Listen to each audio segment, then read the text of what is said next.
This is sun-dried fish that has been cooked with groundnut paste. Now this is a very common food among the Luo community in East Africa. Now you can serve it with your favorite food, can be ugali or kalo or whatever you choose. In this case we are cooking it with posho. Very delicious. So first things first, this is how our fish looks. This is the fish, so you gotta sort it out. Yes, so depending on how many people you're cooking for, just get enough. In this case I'm cooking just for myself for one meal, so I'll cut it in the desirable pieces that you need. If you want, you can just put it as a whole like that. You don't have to cut it.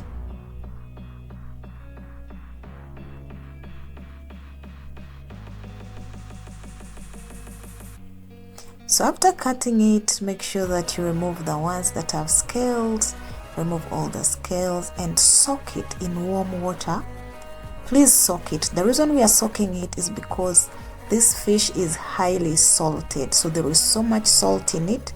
So we soak it, wash it and put off the salt, pour the water away.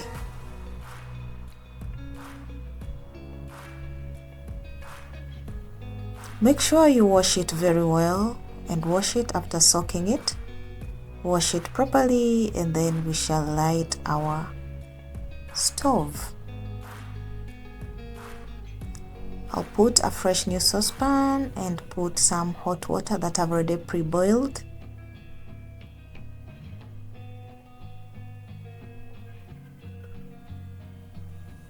Then I'll add the fish that was being soaked. Cover it and let it cook.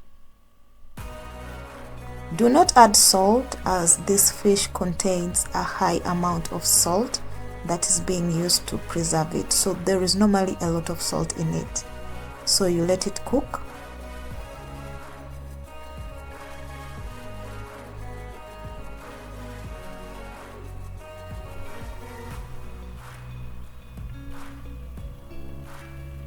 After that, add your onions, tomatoes and everything cut, and add it and also cover it again and let it cook.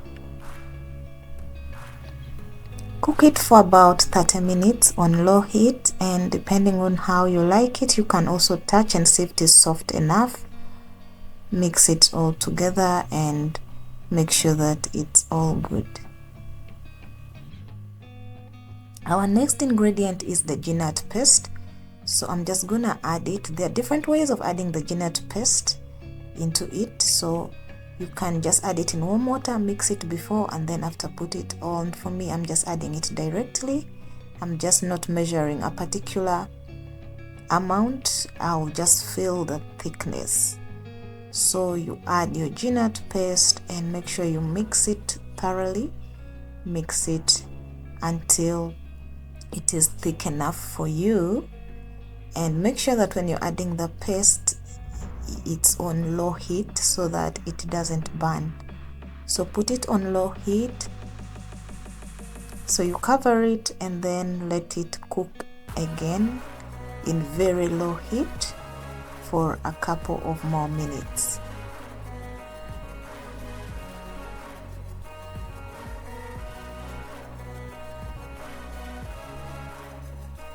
Make sure that you mix in between so that the paste does not burn under the saucepan.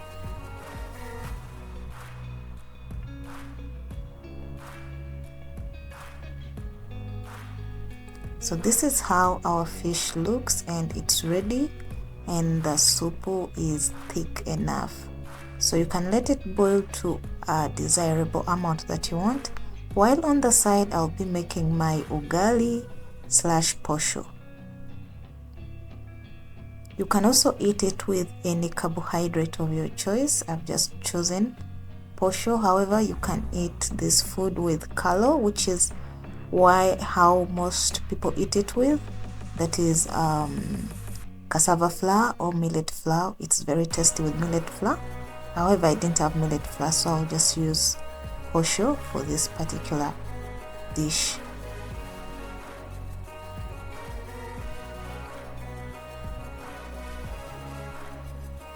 once you're done mingling, serve it and enjoy your meal. Let me know what you think about this recipe. Do you like it?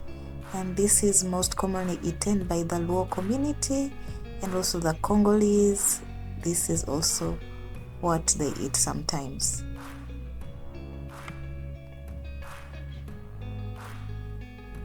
So let me know. Thank you so much for watching, and if there's any recipe that you want me to try out, feel free to comment it below. Bye.